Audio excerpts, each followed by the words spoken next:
이야, 이거 어제 되게 재밌는 일이 터졌어요.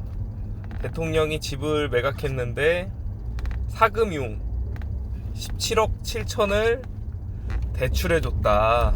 이게 뭐냐면 본인 집을 파는데 이재명 대통령 집이 29억에 팔았더라고요. 근데 그 매수하는 사람한테 너가 지금 돈이 없으니까 17억 7천을 내가 빌려줄게. 은행에서 빌리지 말고 내가 빌려줄 테니까 나한테 근저당 설정하고 법정 이자를 내던 뭘 하던 해서 이자를 내고 나한테 사. 이렇게 해서 집을 팔았습니다. 예. 이거 아주 흥미로운 얘기입니다. 지금 25억 이상은 대출이 2억밖에 안 나옵니다. 근데 25억 이하는 대출이 4억. 그리고 그동안 이재명 대통령이 말한 얘기는 대출을 조여서 현금이 있는 사람만 집을 사라. 안 그러면 이제 판매하는 사람도 살 사람이 돈이 없으면 집값을 낮춰서 그 사람이 대출 나올 수 있는 한도까지 집값을 내려서 집을 싸게 팔아라. 이게 이재명 대통령의 스탠스였습니다. 근데 지금 29억에 팔았다. 대출이 2억밖에 안 나오는 상황에서 본인이 17억 7천을 본인이 대출을 해줘서 이재명 대통령이 집을 판 겁니다. 그러면서 이제 얘기 보니까 싸게 팔았다, 시세보다 싸게 팔았다, 29억이 시세보다 싸게 팔았다 이렇게 얘기하는데 제가 정확한 건지 아닌지 모릅니다. 이게 그 등록이 늦게 떠서 호갱론으로 찾아보니까 최근에 이재명 대통령 집은 저층이에요. 저층인데 고층이 30억에 거래가 됐다. 근데 보통 아파트 저층은 고층보다 가격이 낮게 측정이 됩니다. 낮게 측정이 되는데 이제 30억보다 1억이 싸다. 이래서 시세보다 저렴하다 이런 얘기를 한 것 같아요. 근데 그게 시세죠.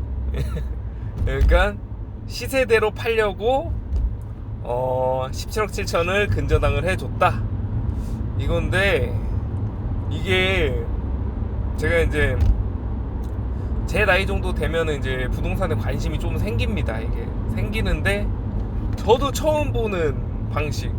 그 보니까 뭐 뉴스 보니까 강남이나 이런 고가 아파트에서 문재인 대통령 때 이게 대출을 조이면서 은연중 뭐 쓰였던 방법이라고 해요. 근데 이제 저 같은 이제 평민이랑 이런 사람들은 전혀 모르는 방법이었는데 대통령이 방법을 이제 알려줬다. 은행 돈 없어도 집을 살 수 있는 방법을 알려줬습니다. 은행에 안 가도 됩니다. 그래서 오늘 뉴스가 엄청 웃긴 게 지금 25억 이하는 4억까지, 근데 25억 이상은 2억까지밖에 대출이 안 나와서 부동산 거래가 잘 안 됐어요. 지금 거의 뭐 멈춰 있습니다. 서울도 고가 아파트 호가는 안 내리고 있지만 거래가 멈춰 있어. 그 정도 현금 캐시플로우를 갖고 있는 사람이 없으니까 이게 멈춰 있었는데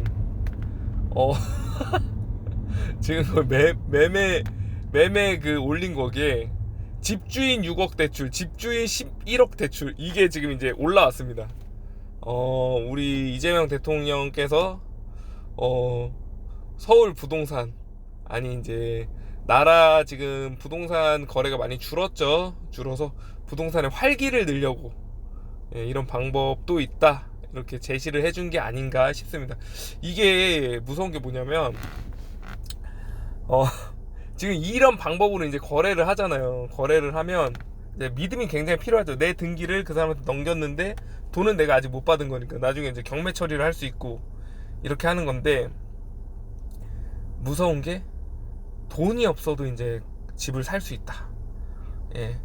내가 이제 은행 가가지고 막 열심히 막 빌 필요가 없어진 거예요. 믿음만 주면, 그 거래하는 사람한테 믿음만 주면 그렇게 됐는데, 이게 폭발적인 거래 상승으로 이어질 것 같진 않지만 집값이 떨어지지 않을 거란 확신을 주는 대통령의 포지션이다. 저 같으면 이제 내가 대통령이면 뭐 대출 나오는 데까지 낮춰서 팔던가 그렇게 할 텐데, 이제 저도 이제 대통령이 아니니까 이렇게 가정을 해서 얘기하는 거지. 사람은 다 내게 아닐 땐 쉬워 보인단 말이야. 이재명 대통령도 남들한테 이제 팔라 했지만 본인이 이제 팔 때가 되니까 이게 이제 아깝다. 그래서 싸게 팔기 싫다. 예, 이겁니다. 이래서 그 사람의 상황을 배려해줘서 그 사람이 대출이 안 나오고 지금 돈이 묶여있고 하기 때문에 17억 7천 근저당설장 개인 대출 사금융 대출을 해줬다 이렇게 얘기하는데, 이게 찌질합니다. 제가 봤을 때는 굉장히 좀 찌질하고 이게 역풍을 맞을 수도 있다. 근데 이런 방식을 대통령이 공인해줬단 말이에요. 이런 방식 써도 된다. 이거 대통령이 썼던 방식이기 때문에 이거 안 된다 제지하기 쉽지 않을 거예요. 아니면 이제 난 이 방법 썼으니까 이제부터 안 돼 이럴 수도 있죠. 예, 이재명 대통령 스타일이면 그럴 수도 있다고 생각합니다. 저는. 근데 이게 엄청 코미디 같은 일이라, 이게 고가 아파트 말고도 대출 안 나오는 사람들도 이제 이런 방식으로 집 거래를 할 수 있지 않을까, 뭐 친족 간의 거래라든가 이렇게 생각이 듭니다. 친척 집을 사는 거죠. 이제 부모 자식 간에 또 이렇게 거래할 수도 있고. 근데 뭐 그러면 세금을 내겠죠. 부모 자식 간에는 상속이 들어갈 수 있고 하니까. 아무튼 이런 획기적인 방법을 만들어 줬다는 게 있었는데 몰랐어. 국민들이 몰랐는데 지금 대통령이 솔선수범 손수 이렇게 거래 임마 이렇게 딱 알려주는 바람에 전 국민이 알게 됐다. 이거 딜레마입니다. 딜레마. 이게 민주당 입장에서도 이거 진짜 왜 이랬어 이럴 것 같아요. 이거 카바치기가 굉장히 힘든데 어떻게 카바칠지 매수자도 이제 궁금하고, 지금 제가 방금 뉴스로 봤을 땐 이재명 대통령이 모르는 사람이라고 합니다. 매수자 모르는 사람한테. 근데 모르는 사람한테 17억 7천 근저당을 해준다.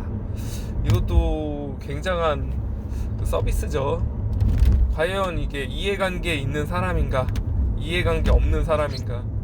그리고 이제 본인이 말했던 대출 받아서 집 사지 말라를 본인이 어겨주는 이 스펙타클함, 하지만 불법은 아니다 이렇게 나오니까 지금 저는 이제 집값이 계속 오른다는 포지션이거든요. 지금 우리나라에서 또 4차로 돈을 푸는데 저는 이제 현물이 떨어질 수 없다 이 주의이기 때문에 지금 집을 사고 싶은데 대출이 안 나오고 그러신 분들 이재명 대통령 요 방법, 사금융 방법 이용해서 집을 사셔라 이렇게 말씀드리고 싶습니다. 왜냐, 지금 이제 우리나라 상황에서 주식으로도 돈이 많이 풀렸고 일단 통화량 자체가 늘었기 때문에 부동산이 오른다. 화폐 가치가 떨어졌기 때문에. 그래서 부동산을 사는 게 좋다라고 계속 전 얘기를 했지만 대출이 안 나오는데 어떻게, 대출이 안 나와도 살 수 있습니다. 지금 이재명 대통령이 직접 코치해 줬습니다. 요 방법으로 한번 가시는 거 추천드립니다. 감사합니다.